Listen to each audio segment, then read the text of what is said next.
In reply to Rostov's question, where was he going, he answered angrily and vaguely that he had business to see after. "God be my judge, then, and our gracious Emperor," said Denísov as he went out. Outside the hut, Rostov heard the hoofs of several horses splashing through the mud. Rostov did not even trouble himself to find out where Denísov was going. Getting warm through in his corner, he fell asleep, and it was only towards evening that he came out of the hut. Denísov had not yet come back. The weather had cleared. Near the next hut, two officers were playing quoits, with a laugh, sticking big radishes for pegs in the soft, muddy earth. Rostov joined them. In the middle of the game, the officers saw transport wagons driving up to them. Some 15 hussars on lean horses rode behind them. The transport wagons, escorted by the hussars, drove up to the picket ropes, and a crowd of hussars surrounded them. "There, look! Denísov was always fretting about it," said Rostov. "Here are provisions come at last." "High time, too," said the officers. "Won't the soldiers be pleased?" A little behind the hussars rode Denísov, accompanied by 2 infantry officers with whom he was in conversation. Rostov went to meet them. "I warn you, Captain," one of the officers was saying, a thin little man, visibly wrathful. "Well, I have told you I won't give them up," answered Denísov. "You will have to answer for it, Captain. It's mutiny, carrying off transports from your own army. Our men have had no food for 2 days. "Mine have had nothing for a fortnight," answered Denísov. "It's brigandage. You will answer for it, sir," repeated the infantry officer, raising his voice. "But why do you keep pestering me, eh?" roared Denísov, suddenly getting furious. "It's I will have to answer for it, and not you. And you'd better not cry out till you're hurt. Be off!" he shouted at the officers. "All right," the little officer responded, not the least intimidated, and not moving away. "It's robbery, so I tell you." "Go to the devil, quick march, while you're safe and sound." And Denísov moved towards the officer. All right," said the officer threateningly, and he turned his horse and trotted away, swaying in the saddle. "A dog astride a fence! A dog astride a fence to the life!" Denísov called after him. The bitterest insult a cavalryman can pay an infantryman on horseback, and riding up to Rostov, he broke into a guffaw. "Carried off the transports, carried them off from the infantry by force," he said. "Why, am I to let the men die of hunger?" The stores carried off by the hussars had been intended for an infantry regiment, but learning from Lavrushka that the transport was unescorted, Denísov and his hussars had carried off the stores by force. Biscuits were dealt out freely to the soldiers. They even shared them with the other squadrons. Next day the colonel sent for Denísov, and putting his fingers held apart before his eyes, he said to him, "I look at the matter like this. See, I know nothing, and will take no steps. But I advise you to ride over to the staff, and there, in the commissariat department, to smooth the thing over, and if possible, give a receipt for so much stores. If not, and a claim is entered for the infantry regiments, there will be a fuss, and it may end unpleasantly." Denísov went straight from the colonel to the staff with a sincere desire to follow his advice. In the evening he came back to his hut in a condition such as Rostov had never seen his friend in before. Denísov could not speak, and was gasping for breath. When Rostov asked him what was wrong with him, he could only in a faint and husky voice utter incoherent oaths and threats. Alarmed at Denísov's condition, Rostov suggested he should undress, drink some water, and sent for the doctor. "Me to be court-martialed for brigandage. Oh, some more water. Let them court-martial me. I always will beat blackguards, and I'll tell the Emperor. Ice," he kept saying. The regimental doctor said it was necessary to bleed him. A deep saucer of black blood was drawn from Denísov's hairy arm, and only then did he recover himself sufficiently to relate what had happened. "I got there," Denisov said. "Well, where's your chief's quarters?" I asked. They showed me. "Will you please to wait?" "I have come on business, and I have come over 30 versts. I haven't time to wait. Announce me." "Very good, but the over-thief appears.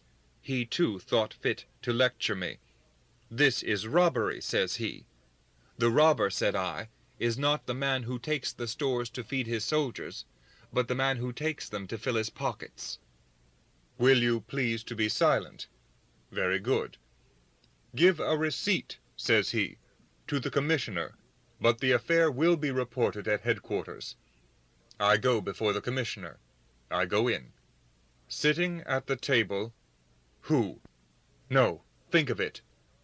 Who is it that's starving us to death? Roared Denisov, bringing the fist of his lanced arm down so violently that the table almost fell over, and the glasses jumped on it. Telyanin. What? It's you that's starving us to death, said I, and I gave him one on the snout, and well it went home, and then another, so. Ah, you so-and-so, and I gave him a thrashing.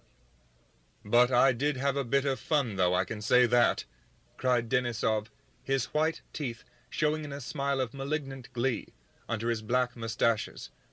I should have killed him, if they hadn't pulled me off. But why are you shouting? Keep quiet, said Rostov. It's bleeding again. Stay, it must be bound up.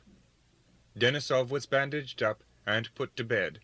Next day he waked up calm and in good spirits.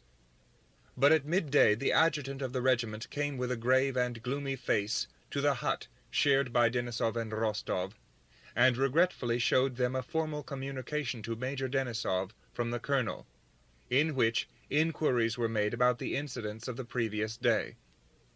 The adjutant informed them that the affair seemed likely to take a very disastrous turn, that a court-martial was to be held, and that, with the strictness now prevailing as regards pillaging and breach of discipline, it would be a lucky chance if it ended in being degraded to the ranks. The case, as presented by the offended parties, was that Major Denisov, after carrying off the transports, had without any provocation come in a drunken condition to the chief commissioner of the commissariat, had called him a thief, threatened to beat him, and, when he was led out, had rushed into the office, attacked 2 officials, and sprained the arm of one of them. In response to further inquiries from Rostov, Denisov said, laughing, that it did seem certainly as though some other fellow had been mixed up in it, but that it was all stuff and nonsense, that he would never dream of being afraid of courts of any sort, and that if the scoundrels dared to pick a quarrel with him, he would give them an answer they wouldn't soon forget. Denisov spoke in this careless way of the whole affair, but Rostov knew him too well not to detect that in his heart, though he hid it from others, he was afraid of a court-martial, and was worrying over the matter, which was obviously certain to have disastrous consequences. Documents began to come every day, and notices from the court, and Denisov received a summons to put his squadron under the command of the officer next in seniority, and on the 1st of May, to appear before the staff of the division for an investigation into the row in the commissariat office. On the previous day, Platov undertook a reconnaissance of the enemy with 2 regiments of Cossacks and 2 squadrons of Hussars. Denisov, with his usual swaggering gallantry, rode in the front of the line. One of the bullets fired by the French sharpshooters struck him in the fleshy upper part of the leg. Possibly at any other time Denisov would not have left the regiment for so slight a wound, but now he took advantage of it to excuse himself from appearing before the staff, and went into the hospital. Chapter 17. In the month of June was fought the Battle of Friedland, in which the Pavlograd Hussars did not take part. It was followed by a truce. Rostov, who sorely felt his friend's absence, and had had no news of him since he left, was uneasy about his wound, and the course his difficulties might be taking, and he took advantage of the truce to get leave to visit Denisov at the hospital. The hospital was in a little Prussian town, which had been twice sacked by Russian and French troops. In the summer weather, when the country looked so pleasant, this little town presented a strikingly melancholy contrast, with its broken roofs and fences, its foul streets and ragged inhabitants, and the sick and drunken soldiers wandering about it. The hospital was a stone house, with remnants of fence torn up in the yard, and window frames and panes partly broken. Several soldiers, bandaged up, and with pale and swollen faces, were walking or sitting in the sunshine in the yard. As soon as Rostov went in at the door, he was conscious of the stench of hospital and putrefying flesh all about him. On the stairs he met a Russian army doctor with a cigar in his mouth. He was followed by a Russian-trained assistant. "I can't be everywhere at once," the doctor was saying. "Come in the evening to Makar Alexeyevitch's. I shall be there." The assistant asked some further question. "Oh, do as you think best. What difference will it make?" The doctor caught sight of Rostov mounting the stairs. "What are you here for, Your Honor?" said the doctor. "What are you here for? Couldn't you meet with a bullet, that you want to pick up typhus? This is a pest house, my good sir." "How so?" asked Rostov. "Typhus, sir. It's death to anyone to go in. It's only we two, Makeyev and I," he pointed to the assistant, "who are still afoot here. 5 of us, doctors, have died here already.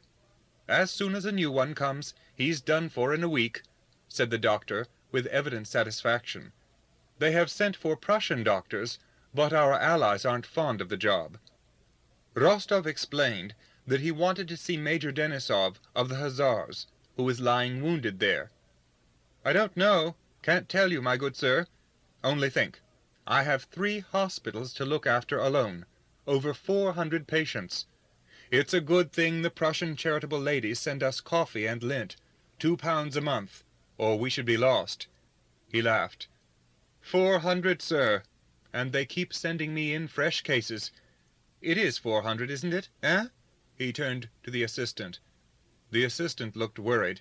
He was unmistakably in a hurry for the talkative doctor to be gone, and was waiting with vexation. "Major Denisov," repeated Rostov. "He was wounded at Moliton." "I believe he's dead, eh, Makeyev?" the doctor queried of the assistant carelessly. The assistant did not, however, confirm the doctor's words. "Is he a long, red-haired man?" asked the doctor. Rostov described Denisov's appearance. "He was here. He was," the doctor declared, with a sort of glee. "He must be dead, but still I'll see. I have lists.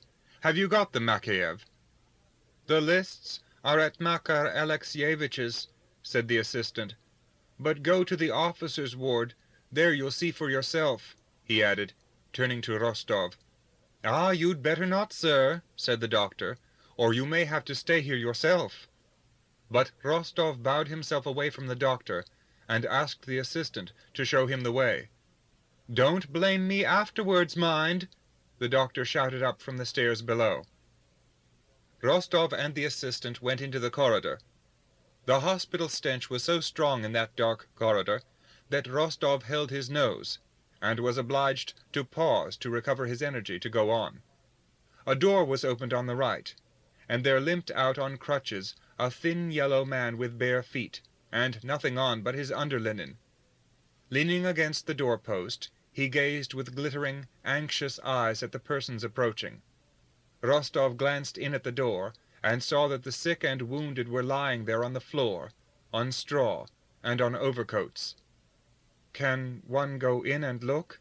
asked Rostov. "What is there to look at?" said the assistant. But just because the assistant was obviously disinclined to let him go in, Rostov went into the soldiers' ward.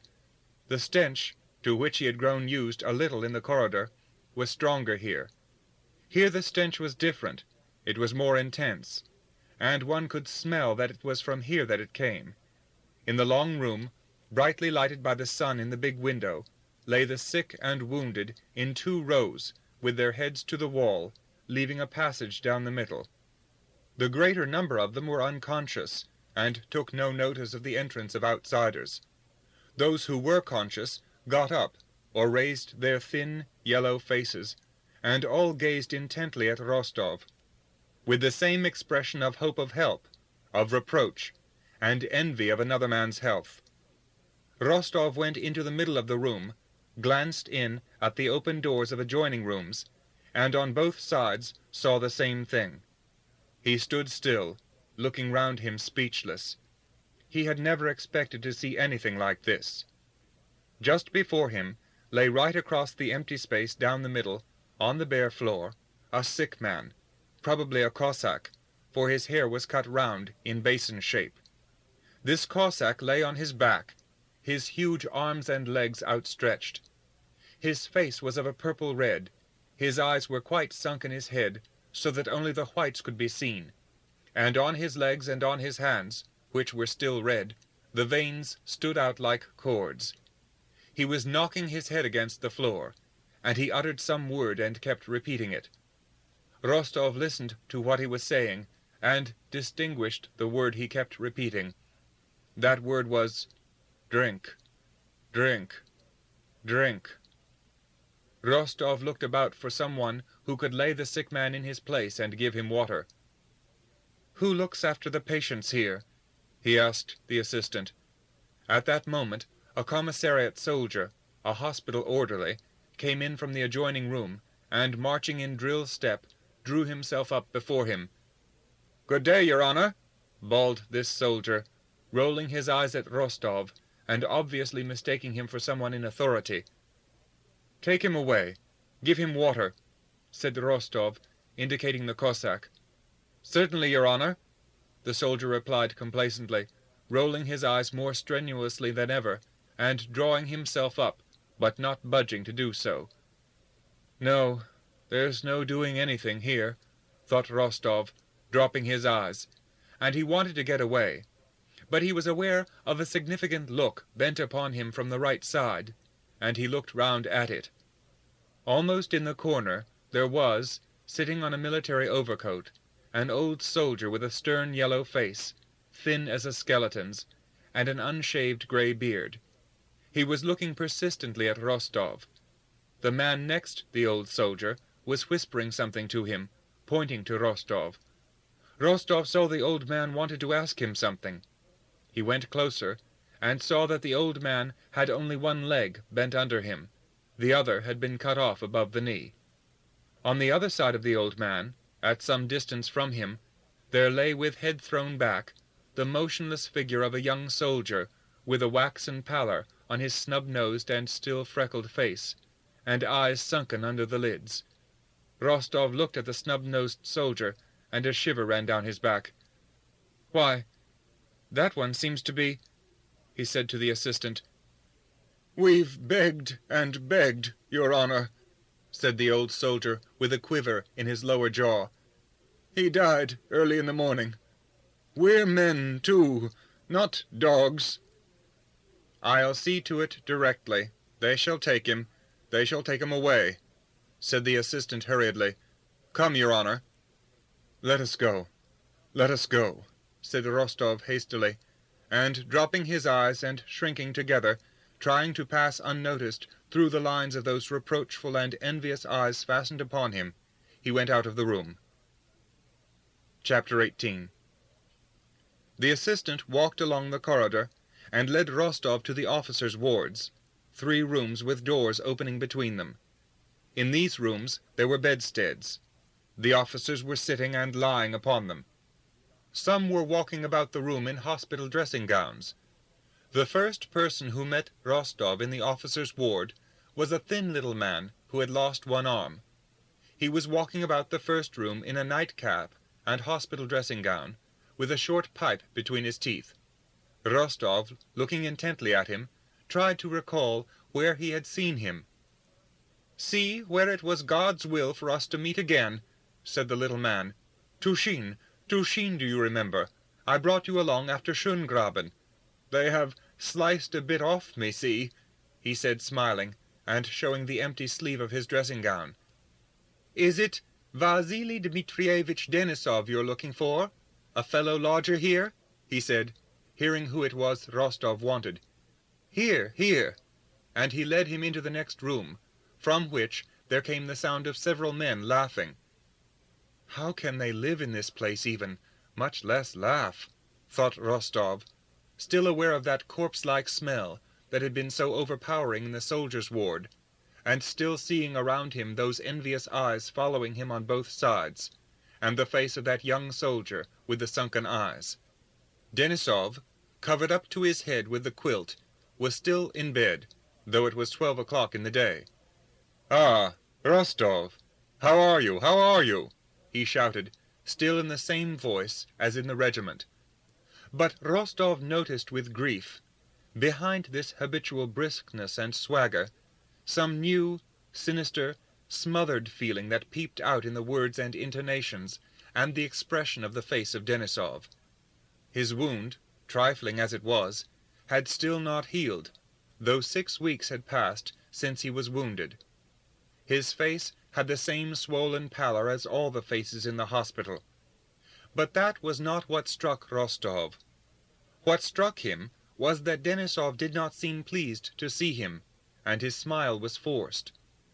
Denisov asked him nothing either of the regiment or of the general progress of the war. When Rostov talked of it, Denisov did not listen.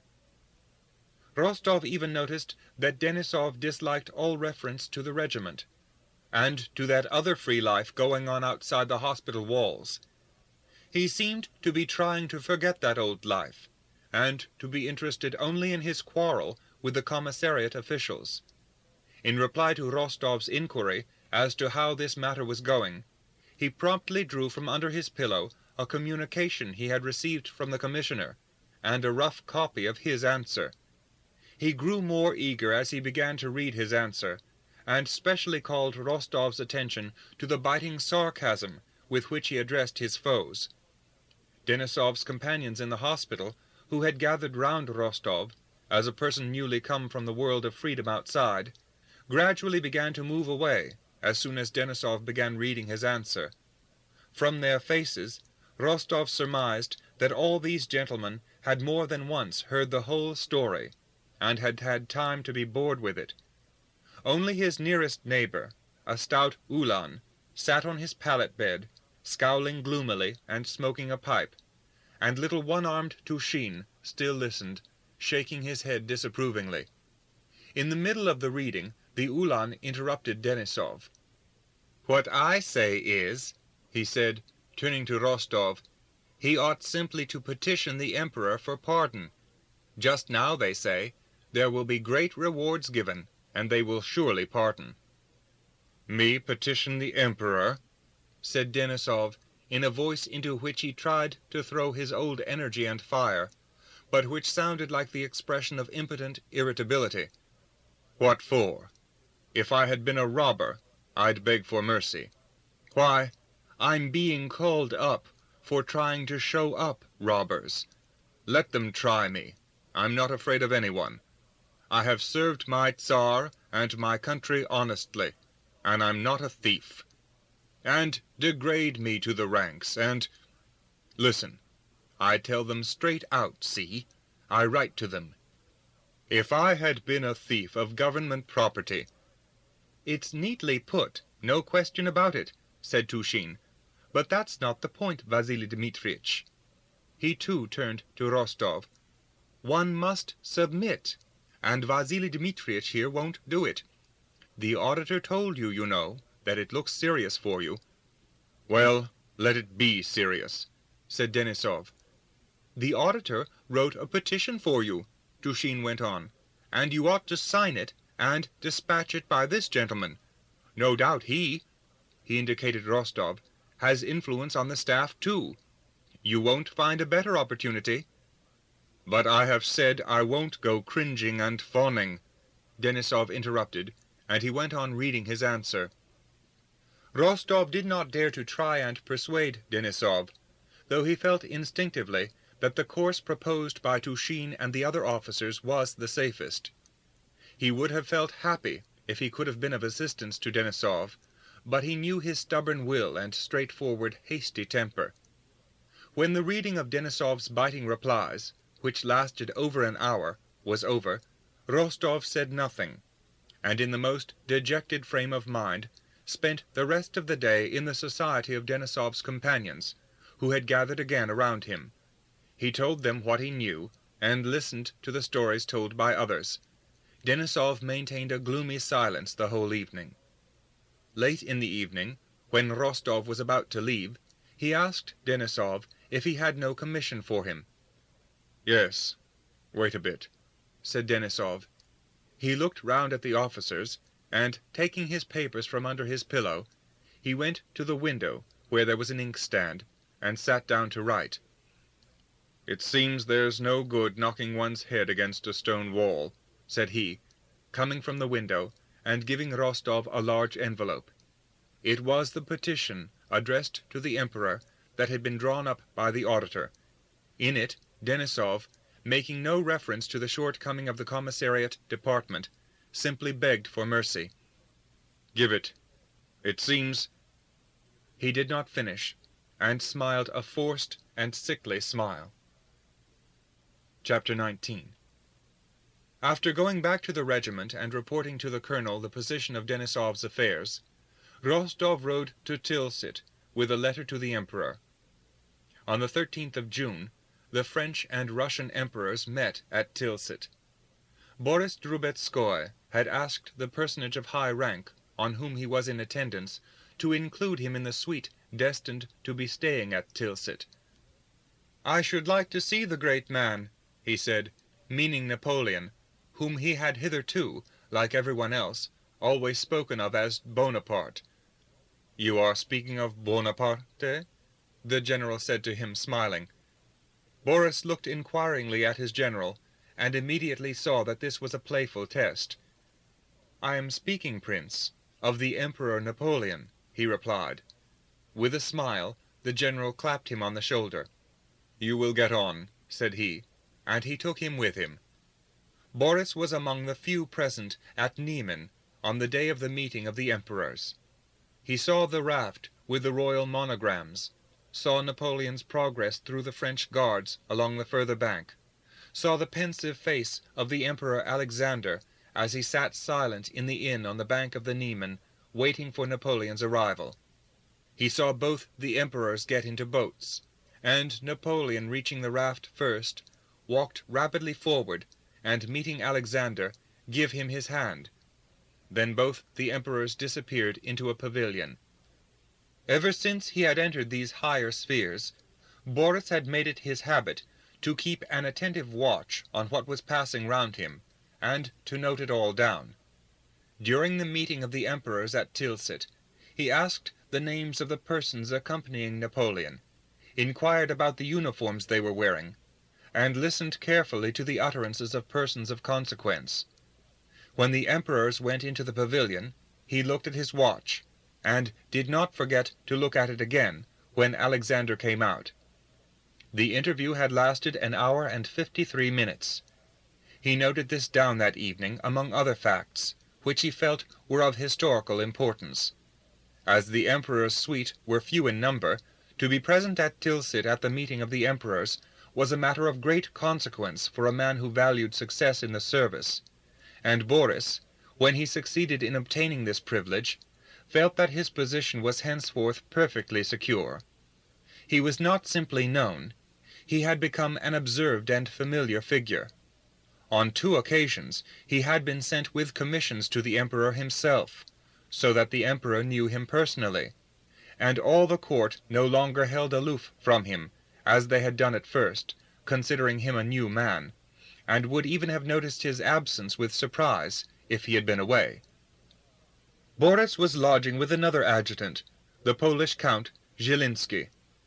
Zieliński, a Pole educated in Paris, was a wealthy man, devotedly attached to the French, and almost every day of their stay in Tilsit, French officers of the guards and of the French head staff were dining and breakfasting with Zieliński and Boris. On the 24th of June, Zieliński, with whom Boris shared quarters, was giving a supper to his French acquaintances. At this supper there were present one of Napoleon's adjutants, the guest of honor, several officers of the French guards, and a young lad of an aristocratic old French family, a page of Napoleon's. On the same evening, Rostov, taking advantage of the darkness to pass through unrecognized, came to Tilsit in civilian dress, and went to the quarters of Zhilinsky and Boris. Rostov, like the whole army indeed, was far from having passed through that revolution of feeling in regard to Napoleon and the French, transforming them from foes into friends, that had taken place at headquarters and in Boris. In the army, everyone was still feeling the same mingled hatred, fear, and contempt for Bonaparte and the French.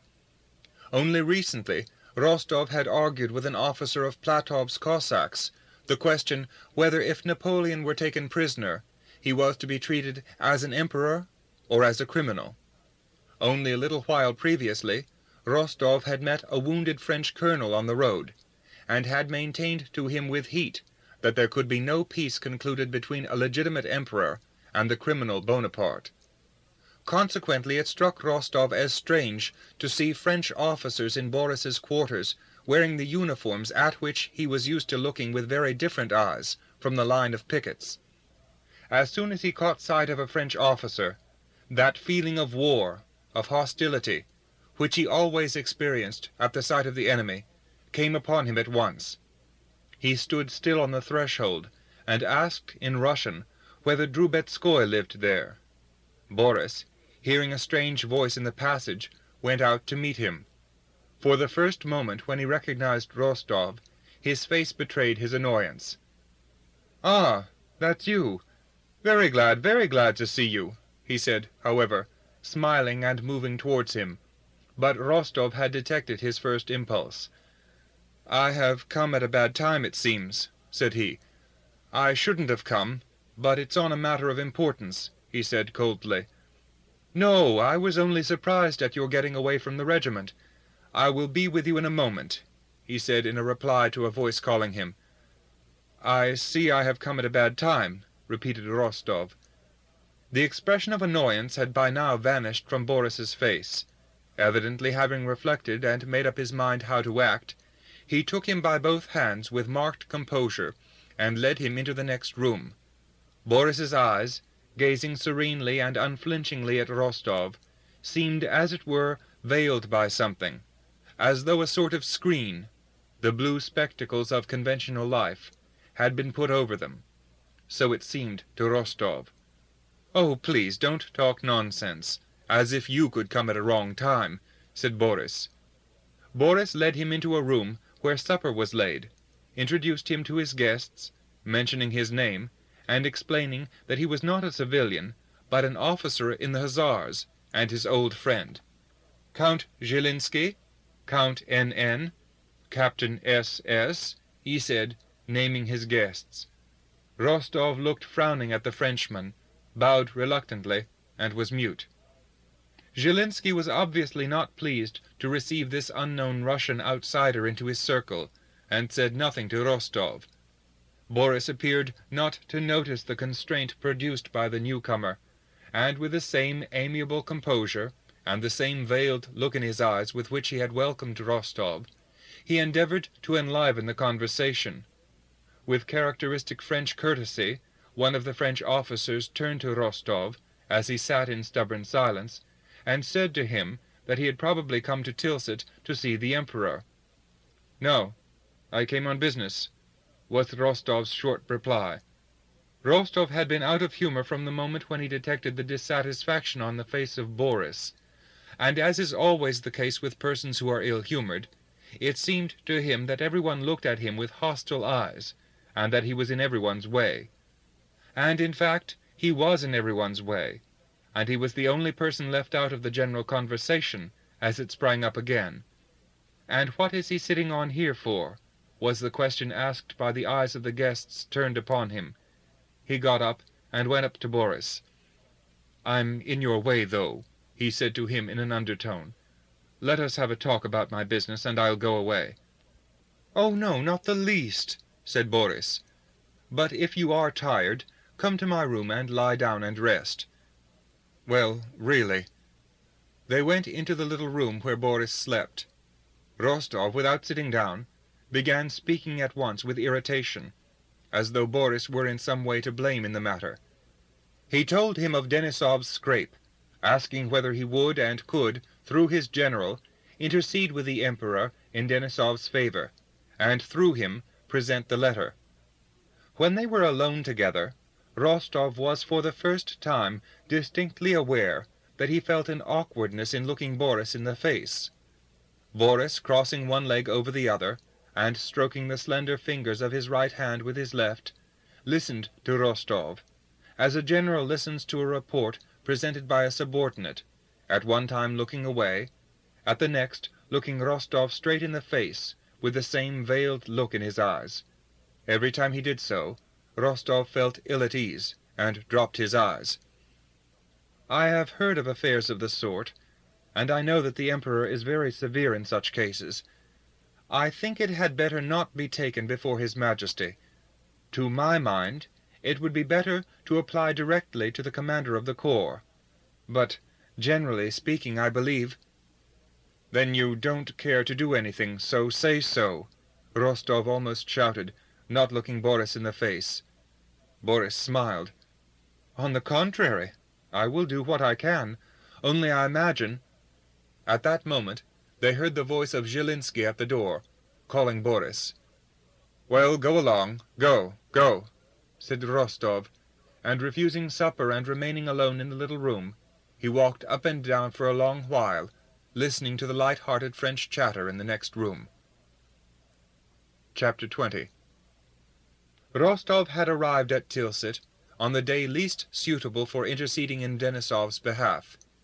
It was out of the question for him to go himself to the general in attendance, since he was wearing civilian dress, and had come to Tilsit without permission to do so, and Boris, even had he been willing, could not have done so on the day following Rostov's arrival. On that day, the 27th of June, the preliminaries of peace were signed.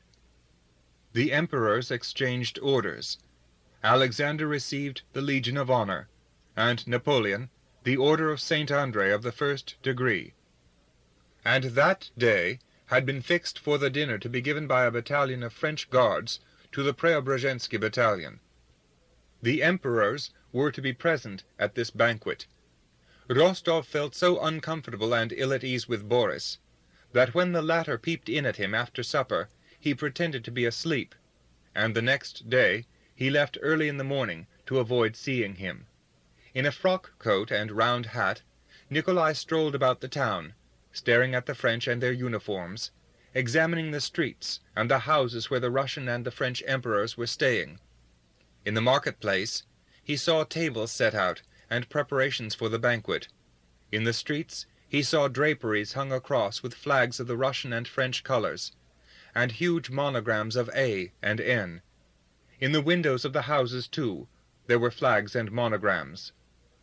Boris doesn't care to help me, and I don't care to apply to him. That question's closed, thought Nikolai. Everything's over between us. But I'm not going away from here without having done all I can for Denisov, and above all, getting the letter given to the Emperor. To the Emperor? He is here, thought Rostov, who had unconsciously gone back to the house occupied by Alexander. Saddle horses were standing at the entrance, and the suite were riding up, evidently getting ready for the Emperor to come out. Any minute I may see him, thought Rostov. If only I could give him the letter directly, and tell him all. Could they really arrest me for my frock coat? Impossible. He would understand on which side the truth lay. He understands everything. He knows everything. Who can be juster and more magnanimous than he? Besides, even if they were to arrest me for being here, what would it matter? He thought, looking at an officer who was going into the house. Why, people go in, I see. Oh, it's all nonsense. I'll go and give the letter to the Emperor myself. So much the worse for Drubetskoy, who has driven me to it. And all at once, with a decision he would never have expected of himself, Rostov, fingering the letter in his pocket, went straight into the house where the Emperor was staying. No, this time I won't miss my opportunity, as I did after Austerlitz, he thought, expecting every minute to meet the Emperor, and feeling a rush of blood to the heart at the idea. I will fall at his feet and will beseech him. He will lift me up, hear me out, and thank me too. I am happy when I can do good, but to cancel injustice is the greatest happiness, Rostov fancied the Emperor would say to him. And he passed up the stairs, regardless of the inquisitive eyes that were turned upon him. The broad staircase led straight upwards from the entry. On the right was a closed door.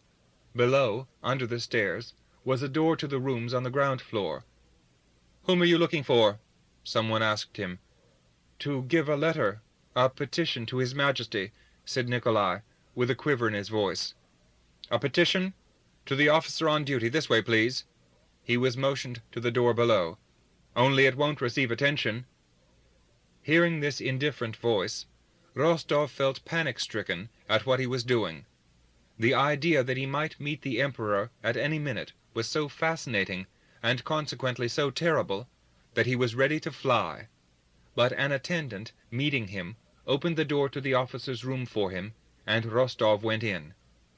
A short, stout man of about 30, in white breeches, high boots, and in a batiste shirt, apparently only just put on, was standing in this room.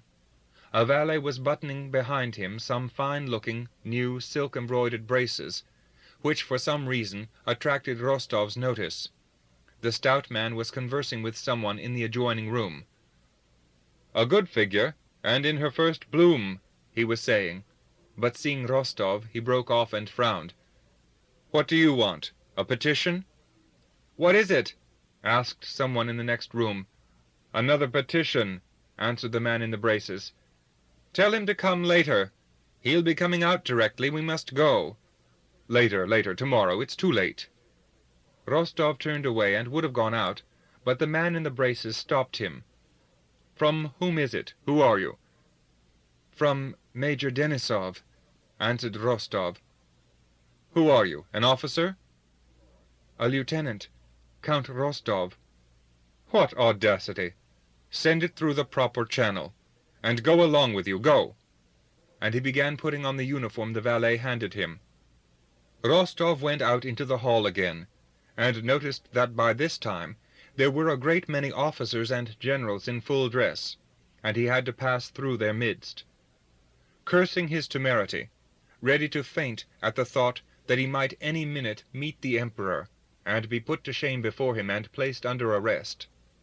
Fully aware by now of all the indecorum of his action, and regretting it, Rostov was making his way out of the house with downcast eyes, through the crowd of the gorgeously dressed suite, when a familiar voice called to him, and a hand detained him. "Well, sir, what are you doing here in a frock coat?" asked the bass voice. It was a cavalry general who had won the Emperor's special favor during this campaign, and had formerly been in command of the division in which Rostov was serving. Rostov began in dismay to try and excuse himself, but seeing the good-naturedly jocose face of the general, he moved on one side, and in an excited voice told him of the whole affair, begging him to intercede for Denisov, whom the general knew. The general, on hearing Rostov's story, shook his head gravely. "I'm sorry, very sorry, for the gallant fellow. Give me the letter." Rostov had scarcely time to give him the letter and tell him all about Denisov's scrape, when the clank of rapid footsteps with spurs was heard on the stairs, and the general left his side and moved up to the steps. The gentlemen of the Emperor's suite ran downstairs and went to their horses. The postilion, the same one who had been at Austerlitz, led up the Emperor's horse, and on the stairs was heard a light footstep, which Rostov knew at once. The postilion, the same one who had been at Austerlitz, led up the Emperor's horse, and on the stairs was heard a light footstep, which Rostov knew at once. Forgetting the danger of being recognized, Rostov moved right up to the steps together with some curious persons from the town, and again, after 2 years, he saw the features he adored, the same face, the same glance, the same walk, the same combination of majesty and mildness. and the feeling of enthusiasm and devotion to the Emperor rose up again in Rostov's heart with all its old force. The Emperor wore the uniform of the Preobrazhensky regiment, white elk-skin breeches and high boots, and a star which Rostov did not recognize. It was the star of the Legion of Honor. He came out on the steps, holding his hat under his arm and putting on his glove. He stopped, looking round, and seeming to shed brightness around him with his glance. To some one of the generals he said a few words. He recognized, too, the former commander of Rostov's division, smiled to him, and summoned him to him. All the suite stood back, and Rostov saw the general talking at some length to the Emperor. The Emperor said a few words to him, and took a step towards his horse. Again the crowd of the suite and the street gazers, among whom was Rostov, moved up closer to the Emperor.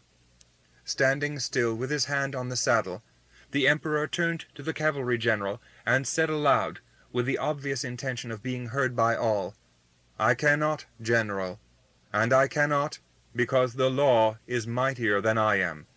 And he put his foot in the stirrup. The general bent his head respectfully. The Emperor took his seat and galloped up the street. Rostov, wild with enthusiasm, ran after him with the crowd. Chapter 21. In the public square towards which the Tsar rode, there stood, facing each other, the battalion of the Preobrazhensky regiment on the right, and the battalion of the French Guards in bearskin caps on the left. While the Emperor was riding up to one flank of the battalions, who presented arms, another crowd of horsemen was galloping up to the opposite flank, and at the head of them Rostov recognized Napoleon. That figure could be no one else. He galloped up, wearing a little hat, the ribbon of St. Andre across his shoulder, and a blue uniform open over a white vest. He was riding a grey Arab horse of extremely fine breed, with a crimson gold-embroidered saddlecloth. Riding up to Alexander, he raised his hat, and at that movement Rostov, with his cavalryman's eye, could not help noticing that Napoleon had a bad and uncertain seat on horseback. The battalions shouted hurrah and vive l'empereur. Napoleon said something to Alexander. Both emperors dismounted from their horses and took each other by the hands. Napoleon's face wore an unpleasantly hypocritical smile. Alexander was saying something to him with a cordial expression. In spite of the kicking of the horses of the French gendarmes, who were keeping back the crowd, Rostov watched every movement of the Emperor Alexander and of Bonaparte, and never took his eyes off them. What struck him as something unexpected and strange was that Alexander behaved as though Bonaparte were his equal, and that Bonaparte, in his manner to the Russian Tsar, seemed perfectly at ease, as though this equal and intimate relation with a monarch were something natural and customary with him. Alexander and Napoleon, with a long tail of suite, moved towards the right flank of the Preobrazhensky battalion, close up to the crowd which was standing there. The crowd found itself unexpectedly so close to the Emperor's that Rostov, who stood in the front part of it, began to be afraid he might be recognized. "Sire, I ask your permission to give the Legion of Honor to the bravest of your soldiers," said a harsh, precise voice, fully articulating every letter. It was little Bonaparte speaking, looking up straight into Alexander's eyes. Alexander listened attentively to what was said to him, and bending his head, smiled amiably. "To him who bore himself most valiantly in this last war," added Napoleon, emphasizing each syllable, and with an assurance and composure revolting to Rostov, scanning the rows of Russian soldiers drawn up before him, all presenting arms, and all gazing immovably at the face of their own emperor. "Will your Majesty allow me to ask the opinion of the colonel?" said Alexander, and he took a few hurried steps towards Prince Kozlovsky, the commander of the battalion. Bonaparte was meanwhile taking the glove off his little white hand, and, tearing it, he threw it away. An adjutant, rushing hurriedly forward from behind, picked it up. "Give it to whom?" the Emperor Alexander asked of Kozlovsky in Russian, in a low voice. "As your Majesty commands." The Emperor frowned, with a look of displeasure, and looking round, said, "Well, we must give him an answer." Kozlovsky scanned the ranks with a resolute air, taking in Rostov too in that glance. "Won't it be me?" thought Rostov. "Lazarev!" the colonel called with a scowling face, and Lazarev, the soldier who was the best shot in firing at the range, stepped smartly forward. "Where are you off to? Stand still!" voices whispered to Lazarev, who did not know where he was to go. Lazarev stopped short, with a sidelong scared look at his colonel, and his face quivered, as one so often sees in soldiers called up in front of the ranks. Napoleon gave a slight backward turn of his head, and a slight motion of his little fat hand, as though seeking something with it. The members of his suite, who guessed the same second what was wanted, were all in a bustle. They whispered together, passing something from one to another, and a page, the same one Rostov had seen the previous evening at Boris's quarters, ran forward, and respectfully bowing over the outstretched hand, and not keeping it one instant waiting, put in it an order on a red ribbon. Napoleon, without looking at it, pressed 2 fingers together. The order was between them. Napoleon approached Lazarev, who stood rolling his eyes, and still gazing obstinately at his own emperor only. Napoleon looked round at the Emperor Alexander, as though to show that what he was doing now he was doing for the sake of his ally. The little white hand, with the order in it, just touched the button of the soldier Lazarev. It was as though Napoleon knew that it was enough for his, Napoleon's, hand to deign to touch the soldier's breast, for that soldier to be happy, rewarded, and distinguished from everyone in the world. Napoleon merely laid the cross on Lazarev's breast, and, dropping his hand, turned to Alexander, as though he knew that cross would be sure to stick on Lazarev's breast. The cross did, in fact, stick on. Officious hands, Russian and French, were instantaneously ready to support it, to fasten it to his uniform. Lazarev looked darkly at the little man with white hands, who was doing something to him, and still standing rigidly, presenting arms, he looked again straight into Alexander's face, as though he were asking him, was he to go on standing there, or was it his pleasure for him to go now, or perhaps to do something else? But no order was given him, and he remained for a good while still in the same rigid position. The emperors mounted their horses and rode away. The Preobrazhensky battalion broke up, and mingling with the French guards, sat down to the tables prepared for them. Lazarev was put in the place of honor. French and Russian officers embraced him, congratulated him, and shook hands with him. Crowds of officers and common people flocked up simply to look at Lazarev. There was a continual hum of laughter and French and Russian chatter round the tables in the square. 2 officers with flushed faces passed by Rostov, looking cheerful and happy. "What do you say to the banquet, my boy? All served on silver," one was saying. "Seen Lazarev?" "Yes." "They say the Preobrazhenskys are to give them a dinner tomorrow. I say, what luck for Lazarev.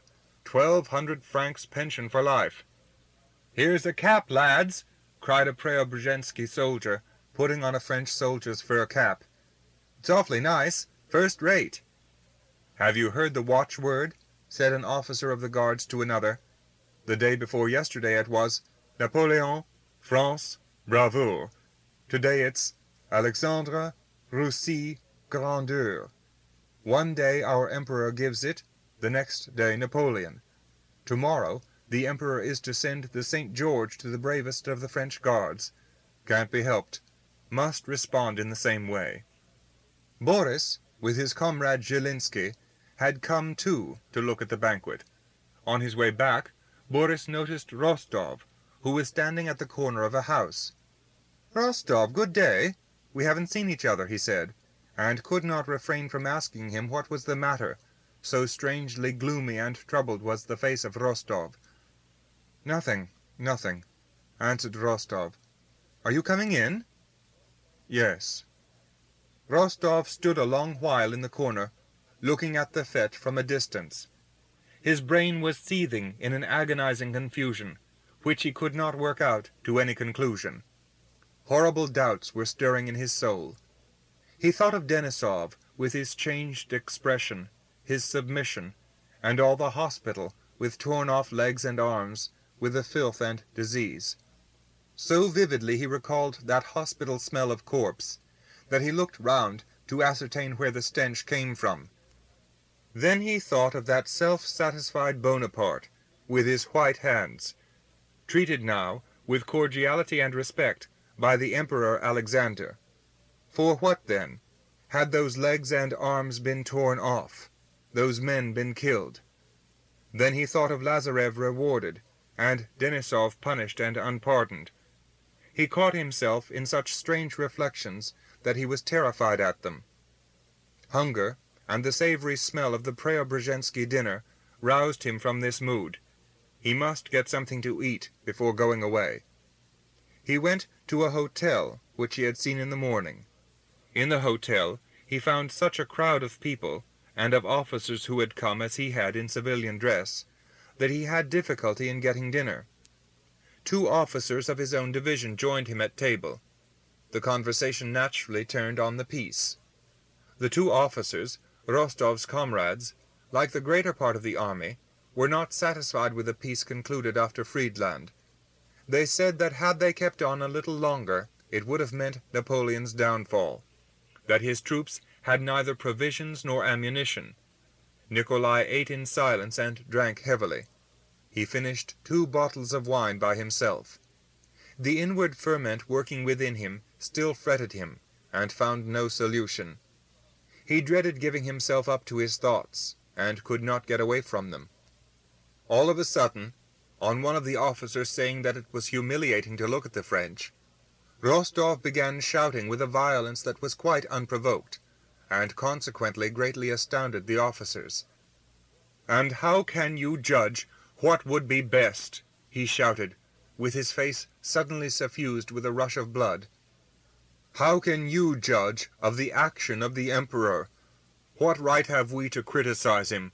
We cannot comprehend the aims or the actions of the Emperor." "But I didn't say a word about the Emperor," the officer said in justification of himself, unable to put any other interpretation on Rostov's violence than that he was drunk. But Rostov did not heed him. "We are not diplomatic clerks. We are soldiers and nothing more," he went on. "Command us to die, then we die. And if we are punished, it follows we're in fault. It's not for us to judge. If it's His Majesty the Emperor's pleasure to recognize Bonaparte as Emperor, and to conclude an alliance with him, then it must be the right thing.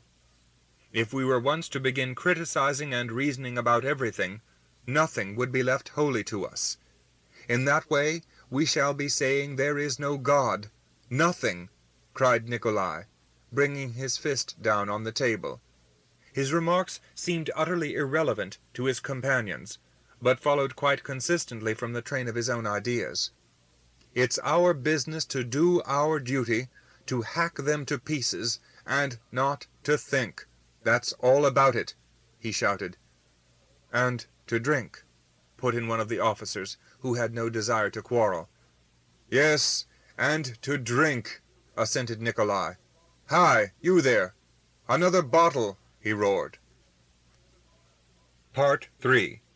Chapter 1.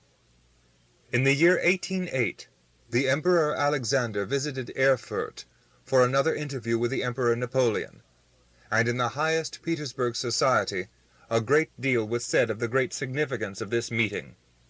In 1809, the amity between the 2 sovereigns of the world, as Napoleon and Alexander used to be called, had become so close that when Napoleon declared war that year with Austria, a Russian corps crossed the frontier to cooperate with their old enemy Bonaparte against their old ally, the Austrian Emperor. So close that in the highest society there was talk of a possible marriage between Napoleon and one of the sisters of the Emperor Alexander. But apart from foreign policy, the attention of Russian society was at that time drawn with special interest to the internal changes taking place in all departments of the government.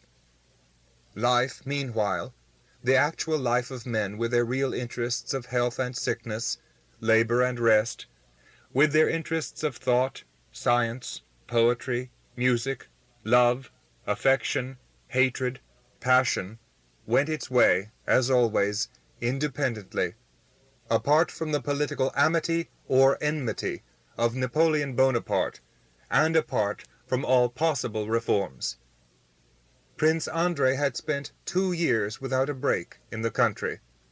All those projects which Pierre had attempted on his estates, and changing continually from one enterprise to another, had never carried out to any real result. All those projects had been carried out by Prince Andrei without display to anyone, and without any perceptible exertion. He possessed in the highest degree the quality Pierre lacked, that practical tenacity which, without fuss or any great effort on his part, set things in working order. On one estate of his, 300 serfs were transformed into free cultivators. It was one of the first examples in Russia. In others, forced labor was replaced by payment of rent. On Bogucharovo, a trained midwife had been engaged at his expense to assist the peasant women in childbirth, and a priest, at a fixed salary, was teaching the children of the peasants and house servants to read and write. Half his time Prince Andrei spent at Bleak Hills with his father and his son, who was still in the nursery. The other half he passed at his Bogucharovo retreat, as his father called his estate.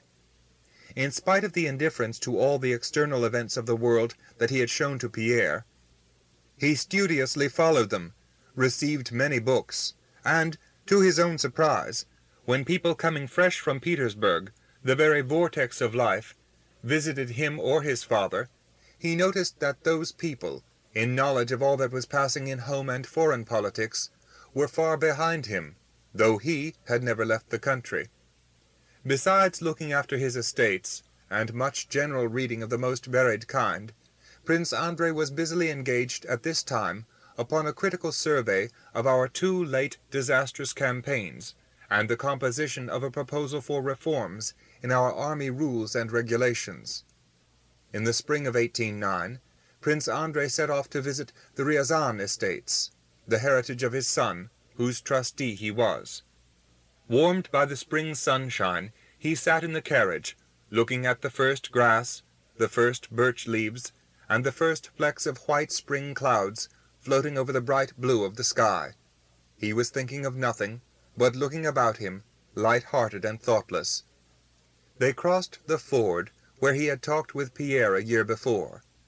They drove through a muddy village, by threshing floors and patches of green corn, downhill by a drift of snow still lying near the bridge, uphill along a clay road hollowed out by the rain, by strips of stubble field, with copse turning green here and there, and drove at last into a birch forest that lay on both sides of the road. In the forest it was almost hot, the wind could not be felt. The birches, all studded with sticky green leaves, did not stir, and lilac-colored flowers in the first grass lifted the last year's leaves and peeped out green from under them. Tiny fir trees, dotted here and there among the birches, brought a jarring reminder of winter with their coarse, unchanging green. The horses neighed as they entered the forest, and were visibly heated. Pyotr the footman said something to the coachman. The coachman assented. But apparently the coachman's sympathy was not enough for Pyotr. He turned round on the box to his master. "Your Excellency, how soft it is," he said, smiling respectfully. "Eh?" "It is soft, Your Excellency." What does he mean? Wondered Prince Andrei. Oh, the weather most likely, he thought, looking from side to side. And indeed, everything's green already. How soon? And the birch and the wild cherry and the alder beginning to come out. But I haven't noticed the oak. Yes, here he is, the oak.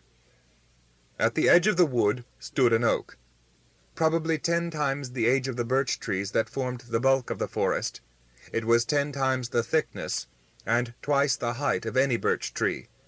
It was a huge oak, double a man's span, with branches broken off, long ago it seemed, and with bark torn off, and seared with old scars. With its huge, uncouth, gnarled arms and fingers sprawling unsymmetrically, it stood an aged, angry, and scornful monster among the smiling birches. Only the few dead-looking evergreen firs dotted about the forest, and this oak, refused to yield to the spell of spring, and would see neither spring nor sunshine. Spring and love and happiness, that oak seemed to say. Are you not sick of that ever same, stupid and meaningless cheat? Always the same, and always a cheat. There is no spring, nor sunshine, nor happiness. See yonder stand the cramped, dead fir trees, ever the same. And here I have flung my torn and broken fingers wherever they have grown out of my back or my sides. As they have grown, so I stand, and I put no faith in your hopes and deceptions. Prince Andrei looked round several times at that oak, as though he expected something from it. There were flowers and grass under the oak, too, but still it stood, scowling, rigid, weird and grim, among them. Yes, he's right, 1,000 times right, the old oak, thought Prince Andrei. Others, young creatures, may be caught anew by that deception, but we know life. Our life is over. A whole fresh train of ideas, hopeless but mournfully sweet, stirred up in Prince Andrei's soul in connection with that oak. During this journey he thought over his whole life as it were anew, and came to the same hopeless but calming conclusion, that it was not for him to begin anything fresh, that he must live his life, content to do no harm, dreading nothing, and desiring nothing. Chapter 2.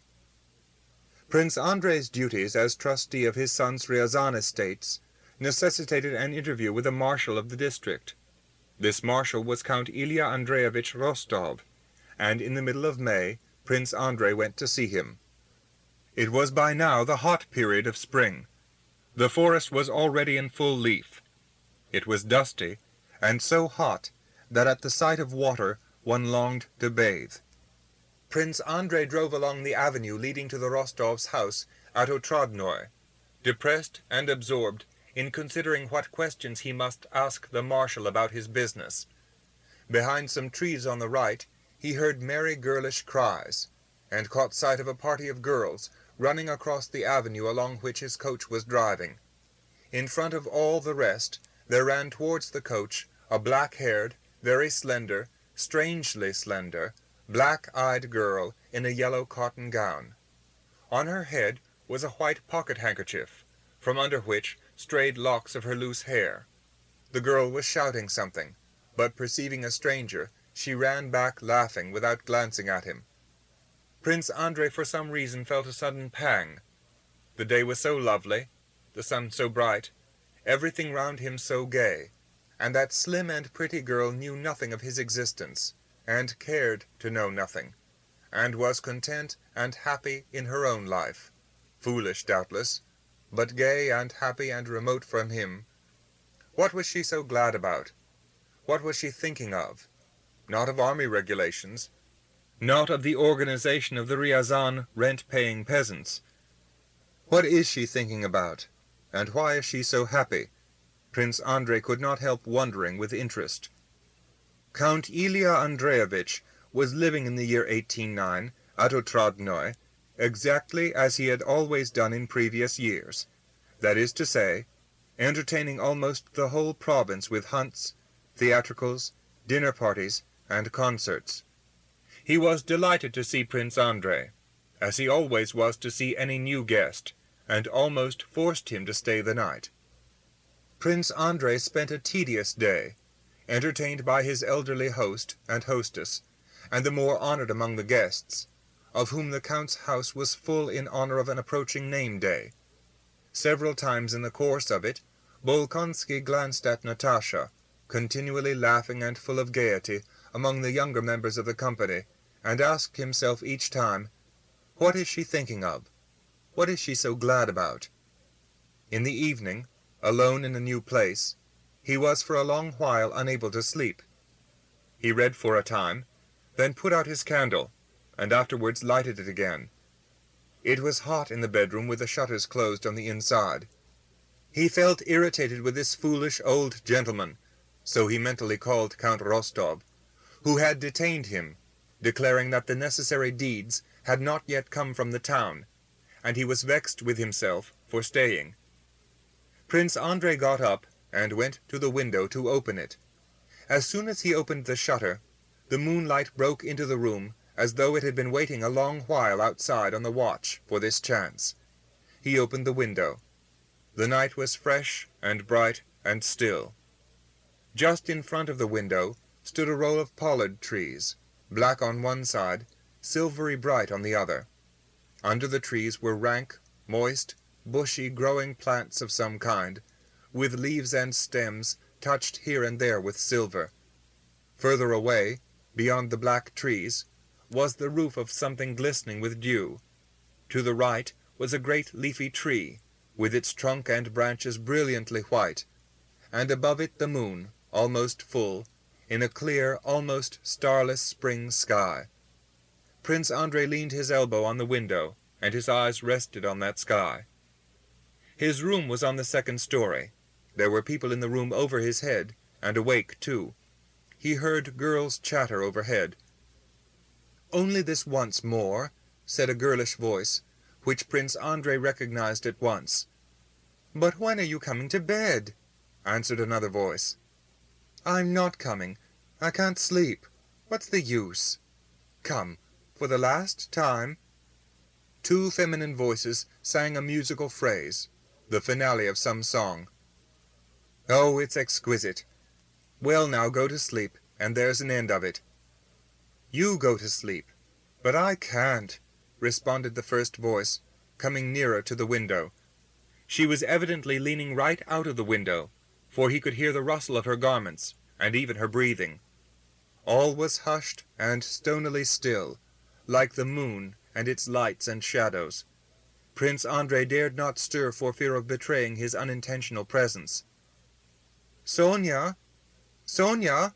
he heard the first voice again. "Oh, how can you sleep? Do look, how exquisite!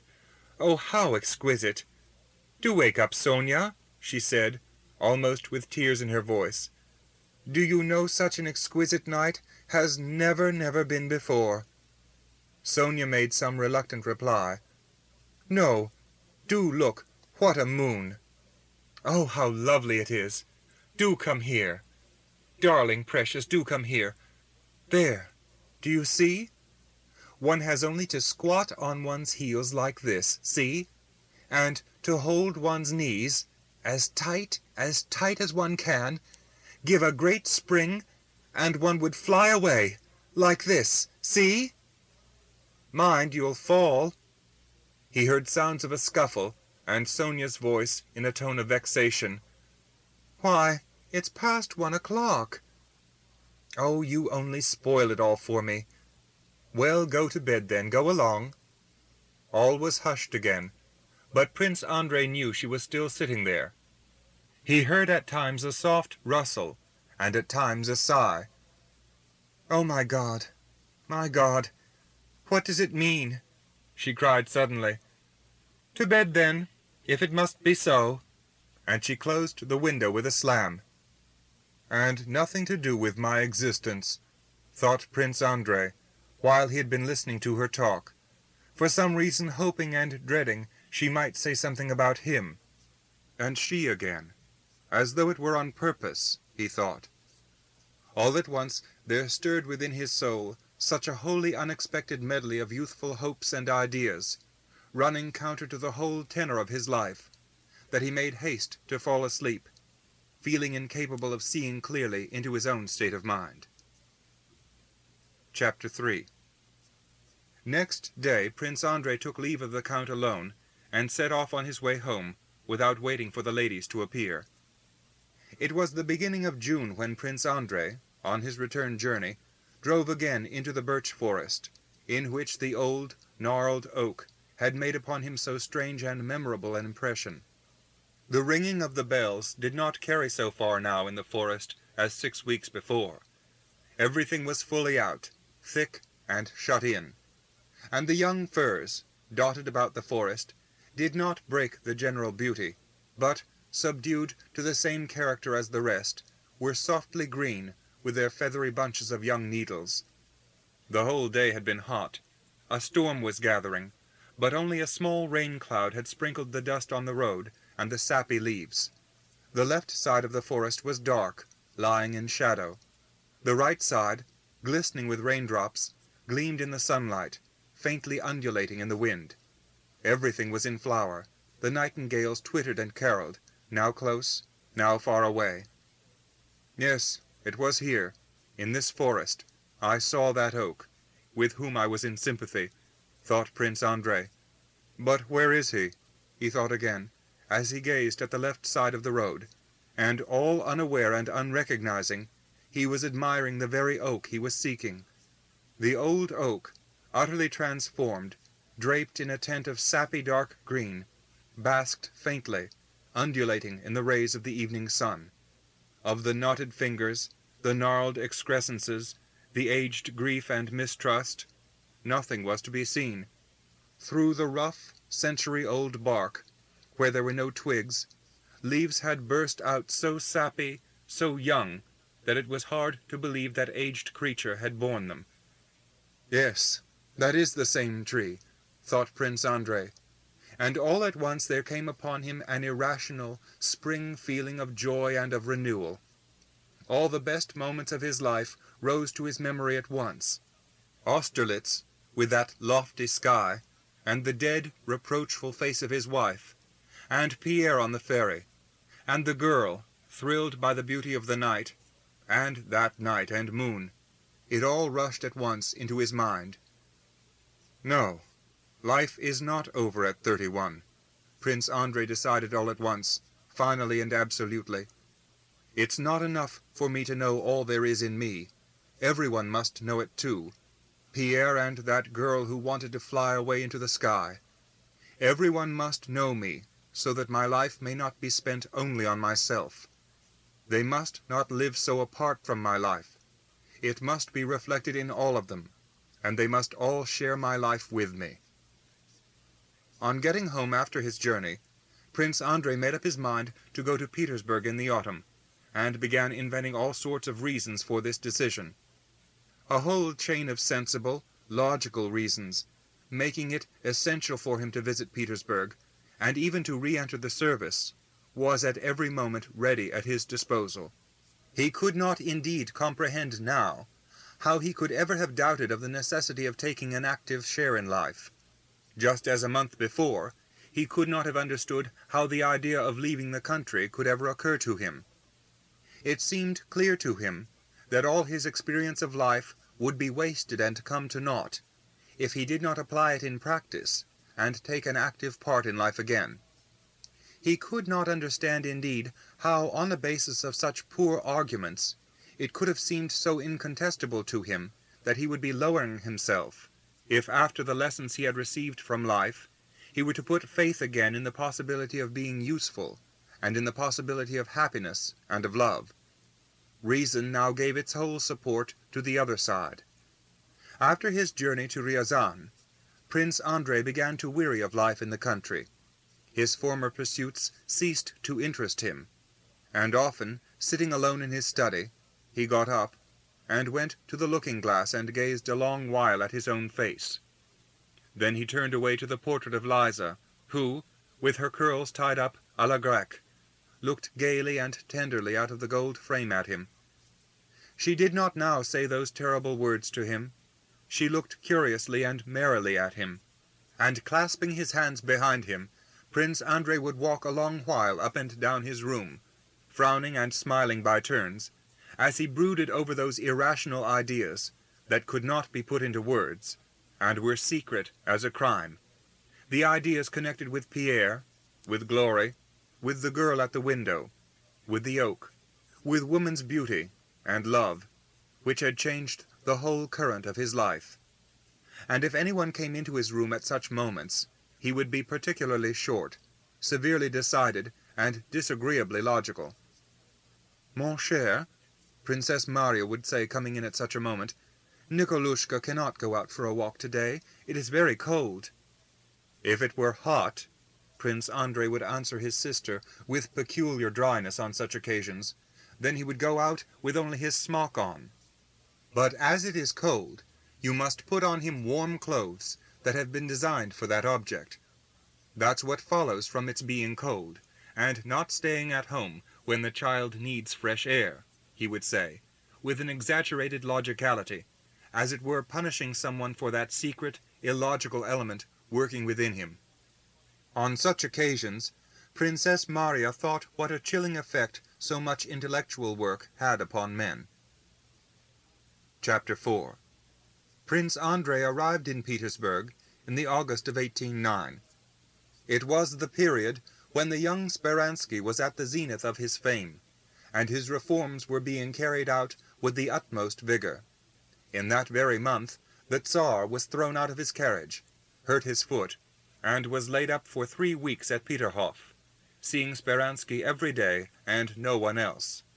At that period there were in preparation the 2 famous decrees that so convulsed society, abolishing the bestowal of grades by court favor, and establishing examinations for obtaining the ranks of collegiate assessors and state councillors. But besides these reforms, a whole political constitution was under discussion, destined to transform the whole legal, administrative, and financial system of government, from the Privy Council to the district tribunals. At this time, the vague, liberal ideas with which the Emperor Alexander had ascended the throne were taking shape and being carried into practice. Those ideals he had striven to realize with the aid of Czartoryski, Novosiltsov, Kochubey, and Stroganov, whom he used himself to call in fun his Comité du Salut Public. Now all were replaced by Speransky on the civil side and Arakcheev on the military. Soon after his arrival, Prince Andrei, as a Kammerherr, presented himself at court and at a levee. The Tsar, meeting him on 2 occasions, did not deign to bestow a single word upon him. Prince Andrei had fancied even before then that he was antipathetic to the Tsar, that the Tsar disliked his face and his whole personality. In the cold, repellent glance with which the Tsar looked at him, Prince Andrei found further confirmation of this supposition. Courtiers explained the Tsar's slight to Prince Andrei by saying that His Majesty was displeased at Bolkonsky's having retired from active service since 1805. "I know myself that one has no control over one's likes and dislikes," thought Prince Andrei, "and so it is of no use to think of presenting my note on army reform in person to the Tsar, but the thing will speak for itself." He sent word about his note to an old field marshal, a friend of his father's. The field marshal fixed an hour to see him, received him cordially, and promised to lay it before the Tsar. A few days later, Prince Andrei received notice that he was to call upon the Minister of War, Count Arakcheev. At 9 o'clock in the morning on the day appointed, Prince Andrei entered Count Arakcheev's reception room. Prince Andrei did not know Arakcheev personally, and had never seen him, but all that he knew about him had inspired him with little respect for the man.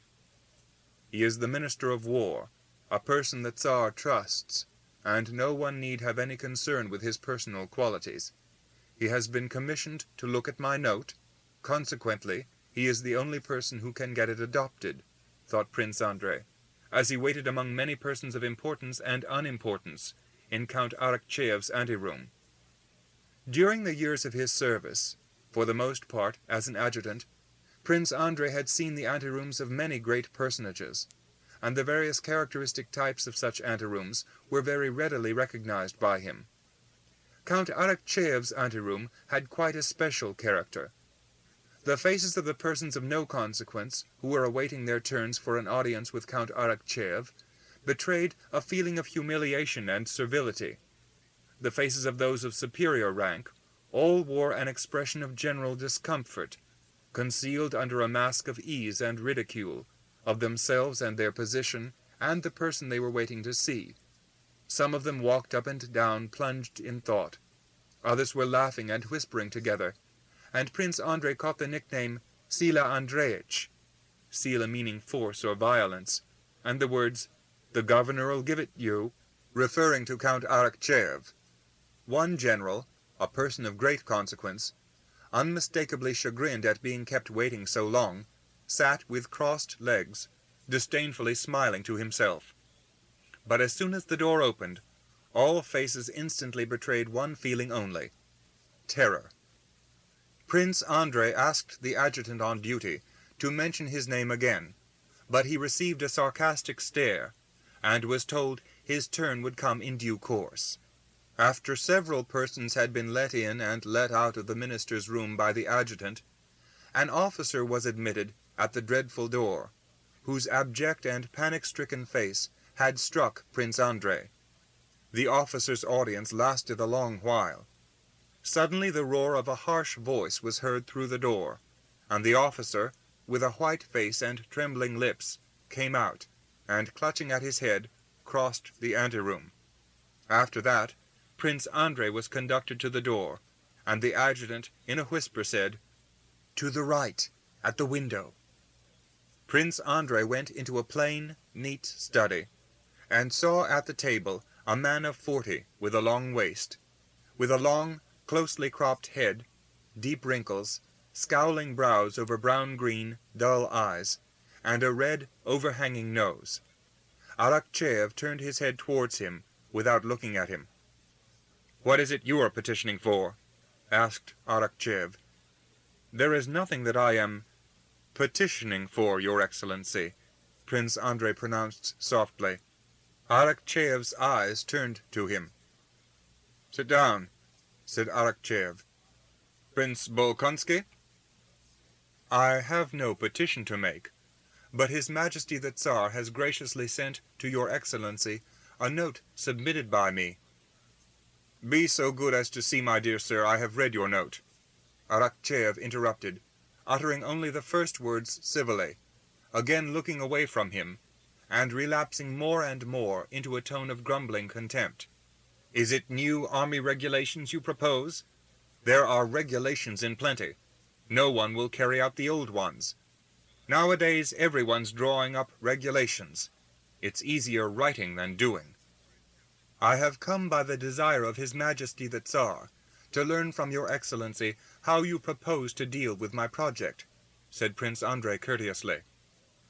"I have proposed a resolution in regard to your note, and have forwarded it to the committee." "I do not approve," said Arakcheev, getting up and taking a paper out of the writing table. "Here." He gave it to Prince Andrei. Right across the note had been scrawled, without punctuation or capital letters, and with words misspelt, "Superficially compiled, seeing that it's drawn up in imitation of the French army regulations, and needlessly departing from the standing orders." "To what committee has the note been referred?" asked Prince Andrei. "To the Committee on Army Regulations, and I have proposed your honor being enrolled among its members, only without salary."